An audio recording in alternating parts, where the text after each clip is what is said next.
Assalamualaikum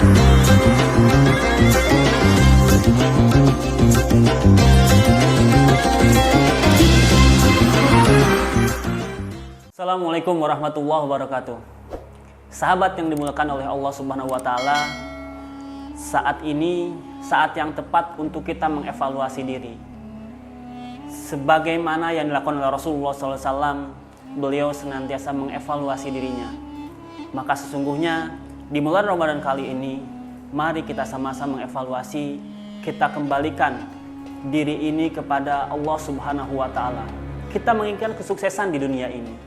Tapi apakah kesuksesan kita ini hanyalah pada sebuah harta belaka? Bahwa Allah Subhanahu wa taala sudah menggariskan bahwa kesuksesan yang sebesar adalah ketika kita mendapat surga Allah Subhanahu wa taala.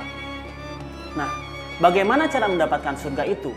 Maka sesungguhnya kita telah diminta oleh Rasulullah SAW bahwa kita harus mengikuti atas apa yang beliau sampaikan kepada kita semua, yaitu Islam.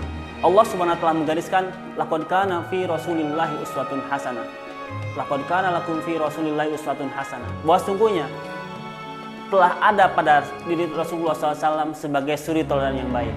Nah, saat ini kita mengambil satu pokok, bagaimana Rasulullah SAW dari bangun tidur sampai kemudian beliau melaksanakan sholat subuh. Ketika Rasulullah SAW bangun tidur, beliau senantiasa duduk. Beliau duduk, kemudian setelah duduk, beliau tidak langsung berdiri, tapi beliau duduk. Setelah duduk, kemudian beliau senantiasa mengucek matanya, membersihkan matanya. Setelah dibersihkan matanya, kemudian mengucapkan doa.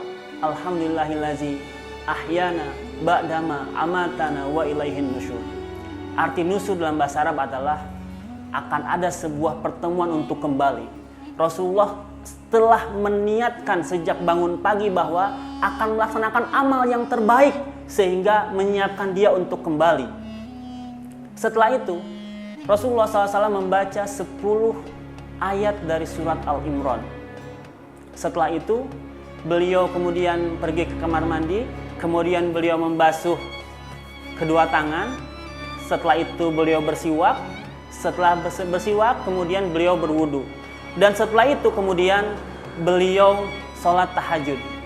Dan bagaimana sholat tahajud beliau adalah beliau bisa mendapatkan sholat tahajud untuk rakaat pertama itu sampai kakinya bengkak-bengkak. Kenapa? Karena saking lamanya, karena saking baiknya, karena saking bagusnya sholat beliau. Sehingga kemudian setelah sholat tahajud beliau berdoa kepada Allah Subhanahu wa taala. Itulah yang kemudian yang harus kita lakukan saat ini adalah kita kembalikan diri kita, kita perbaiki lagi diri kita sesuaikan diri kita dengan sunnah Rasulullah SAW. Mari kita sama-sama di bulan Ramadan ini kita kembalikan saja diri kita, apakah sudah benar kita ini mengikuti Rasulullah SAW. Karena ketika kita mengikuti Rasulullah SAW, maka insya Allah setiap kesulitan yang kita lakukan pasti Allah akan berikan jalan keluar kepada kita semua. Mudah-mudahan yang saya sampaikan bermanfaat. Assalamualaikum warahmatullahi wabarakatuh.